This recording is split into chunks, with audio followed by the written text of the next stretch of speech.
वीरेंद्र जी, स्वागत आपका। तो आज फाइनली प्रचार समाप्त हो गया।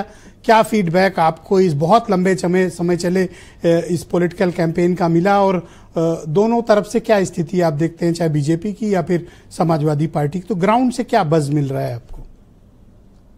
देखिए, चुनाव प्रचार समाप्त हो गया, लेकिन ये चुनाव बहुत महत्वपूर्ण साम दाम दंड भेद के हिसाब से है, क्योंकि अगर भाजपा और सपा की जो सीधी लड़ाई है, इसकी वजह से अगर भाजपा 6 सीट से कम जीतती है तो उसके लिए बहुत बड़ी मुसीबत हो जाएगी।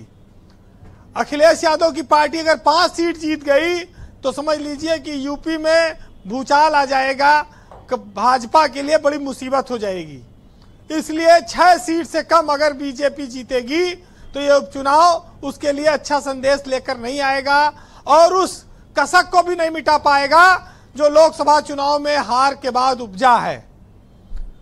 आज चुनाव प्रचार समाप्त हो गया, लेकिन अभी एक मुसीबत बनी हुई है। इस तरह के उपचुनाव में प्रशासन के सामने डीएम, एसपी, दरोगा, तहसीलदार, लेखपाल और कोटेदार, इन सब के लिए भी बड़ी बड़ी मुसीबत लाता है ये चुनाव। खाली अकेले नेता के लिए कोई नहीं है, ये बहुत सारे लोगों के लिए, प्रधानों तक को परेशानी होती है। प्रधानों से क्या मतलब इस चुनाव से? कोटेदारों से क्या मतलब है? अरे भाई, ये जो बात आती है प्रलोभन, डराना, धमकाना, ये सब चीजें अब यही समय शुरू होता है। अब आज के बाद से नेताओं जितना पैर छूते थे वो तो लगभग बंद। अब 20 तारीख के बाद जनता नेता पैर छूना शुरू करेगी। तो एक आसान तरीका है कि ये 2-3 दिन के लिए प्रधान और कोटेदार कहीं चले जाएं, घूम टहलें, वोटिंग के दिन आ जाएं दोपहर में। अरे बस्तवा तो यही रहेगा, कहाँ बस्तवा कहाँ जाएगा? अच्छा। कहीं नहीं जाएंगे। हाँ, वो तो सबके गर्दन पर तलवार लटकती है। और अभी तो शराब, मुर्गा, ये सब पार्टियां भी बंटने का जो कैश दौर शुरू होता है रात के अंधेरे में, ये सब तो हमेशा से होता रहा है। इस बार मटन भी दिखा मुझे।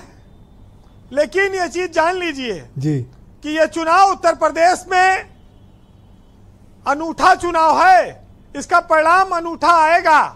और ये राजनीतिक दलों के लिए भाजपा और सपा ने इसीलिए सारी ताकत झोंकी है कि उनके लिए बहुत महत्वपूर्ण चुनाव है। अच्छा, वो मटन वाला क्या मामला था? बता रहे थे कि बोटी नहीं मिली, सिर्फ रसा दिए दे रहे थे। क्या था? असल में बता रहे कि बना 200 आदमी के लिए रहा और आ गए 1000 आदमी खाने। अब मटन कम पड़ गया, रसा भी नहीं मिला लोगों को भदोही में। तो मटन युद्ध जो है, मझवा का मटन युद्ध बड़ी चर्चा में रहा। ब्रजेश जी, ये चुनाव भाजपा ने आदित्यनाथ मुख्यमंत्री को पूरी जिम्मेदारी सौंप कर लड़ा। उनके 9 मंत्रियों को प्रभार दिया गया 2-2 सीटों का, और उनका भी आकलन होगा। लेकिन अलीगढ़ की जो खैर सीट है वो समाजवादी पार्टी कभी जीती नहीं है भाजपा के लिए, इसलिए वो रास्ता आसान है। लेकिन जब अंबेडकर नगर की कटेरी सीट पे आएंगे, सीसा मऊ सीट पे आएंगे और करहल सीट पर आएंगे, तो वहां पर समाजवादी पार्टी अपर हैंड पर है। वहां भाजपा बहुत लंबे समय से नहीं जीती है इन तीनों में से किसी पर।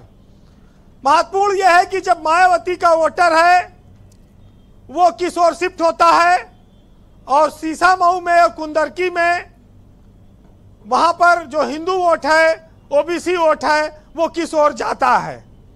ये महत्वपूर्ण चीजें होंगी। लेकिन नाखून कटाकर शहीद होने वालों में कांग्रेस पार्टी का भी नाम लिखा जाएगा इस चुनाव में, क्योंकि कानपुर के अलावा उनके पास कहीं कोई संगठन नहीं है। सीसा मऊ पर ही कांग्रेस के नेता इक्का दुक्का दिखे जो प्रचार कर रहे थे। तो इसके अलावा कांग्रेस में संगठन के नाम पर कोई सहयोग नहीं, मौखिक जबानी सहयोग चाहे जितना ले लो, बस इतना मान के चलिएगा। जी वीरेंद्र जी, कंक्लूड करें। लेकिन देखिए जी, जब ये ऐसा दौर आता है तो आदमी दांव पर सब कुछ लगाता है जी। लोग टूट जाते हैं, झुकने को तैयार नहीं होते हैं। ये स्थिति वही है। लेकिन हर व्यक्ति के लिए जीवन में परिभाषा अलग अलग है, किसी के कमाने की, किसी की बुलंदी छूने की, नेताओं के लिए, सबके लिए अलग अलग लिखी गई है।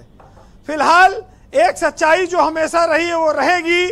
सुनिएगा कि मंजिल मिले न मिले ये तो मुकद्दर की बात है, हम कोशिश भी न करें ये तो गलत बात है। संघर्ष में हर आदमी अकेला होता है, सफलता में दुनिया उसके साथ होती है, और जिस पर इस जग ने हंसा है उसी ने आगे चलकर इतिहास लिखा है।